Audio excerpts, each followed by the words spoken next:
সানাতোরিয়া নিয়ে কোনো আপডেট আছে কিনা, ওটা নাকি খুব দ্রুত চলে আসতেছে, কি বলবেন এই ব্যাপারে? যে আমরা আসলে অনেকেই যারা ভিউ পাওয়ার উদ্দেশ্যে বা প্রতারণার উদ্দেশ্যে কিছু ভিডিও করতে চাই, তার মধ্যে সবচেয়ে কমন ভিডিও হচ্ছে সানাতোরিয়া অথবা ফুলুস নিয়ে কথা বলা, যাতে করে মানুষের ফোন আসে এবং তাদেরকে আমরা একটু কি করতে পারি।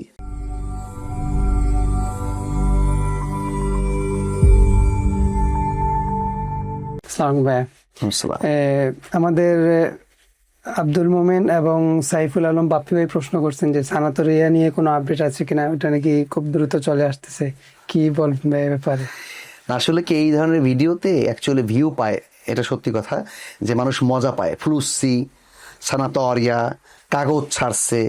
আসলে সত্যি কথা হচ্ছে কি, সূর্য আকাশে উঠলে কি হয়? দেখা যায় না? দেখা যায় না? দেখা যায় ভাইয়া, দেখা যায়। তো সুতরাং আমরা যারা এই ধরনের হাইপ ছড়াচ্ছি, এই ধরনের কথা, তারা কোন জায়গা থেকে শুনেছি? অনেকে দেশ থেকেও ফোন দেয় ভাইয়া। দেশের মানুষ সানাতোরিয়া প্রত্যেক দিন স্বপ্নে দেখে, ওটা ভিন্ন কথা।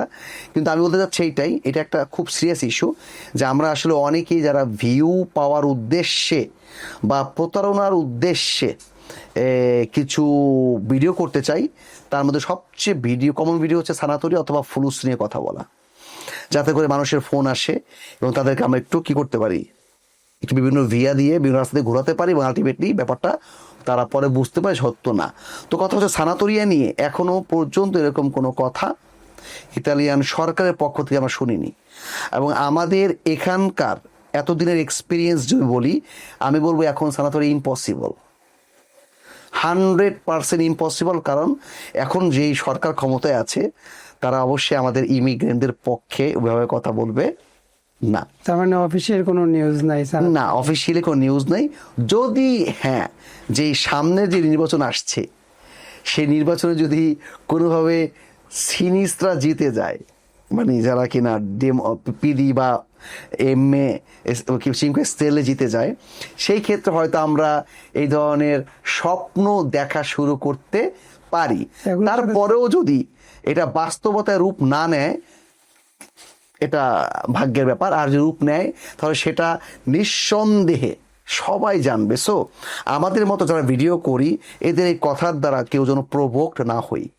আপনি কি বলছিলেন? হ্যাঁ, সানাতোরিয়ার ক্ষেত্রে বা কাগজ ছাড়া সিনিসরা দেশরা সিনিসরা এগুলোর সম্পর্ক কি?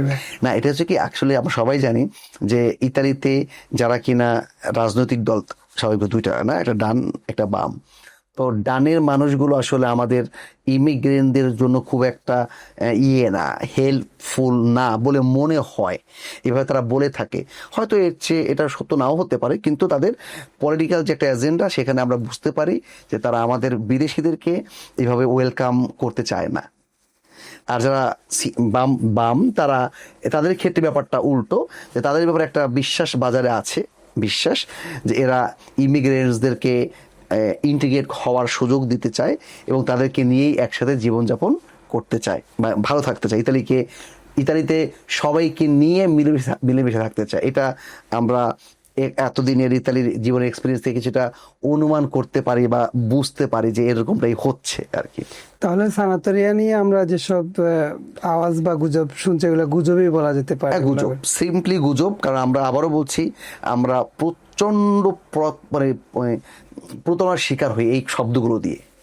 ওকে, তো এই আমি যদি কমেন্ট করি আজকে যে হ্যাঁ আগামী নভেম্বরে বা ডিসেম্বরে সানাতোরিয়া আসবে বলে আমিও শুনেছি, তাহলে ওই যে লোকটা প্রতারণা করেছে বা প্রতারণা করার চেষ্টা করছে, আমার এই কথা তার সাথে মিলে যাবে এবং আমরা দুজন মিলেই কি করবো, প্রতারণার একটা বাজার তৈরি করতে পারবো, ঠিক না? তো এইভাবেই অনেকে বললে পরে অনেকের মুখে এটা বিশ্বাসের একটা জিনিস তৈরি হয়ে যায়। একা বলে অনেকে তো বললো ভাই, সুতরাং এটা সত্য মনে হচ্ছে, তখন তারা আবার এই জায়গা থেকে কি প্রফিট নেওয়ার চেষ্টা করতে পারে বাংলাদেশের মানুষগুলোর কাছ থেকে আর কি। ধন্যবাদ ভাইয়া, আশা করি এই ব্যাপারে আমাদের কমিউনিটি মানুষগুলো একটু কনসার্ন থাকবে। আশা করছি। ধন্যবাদ।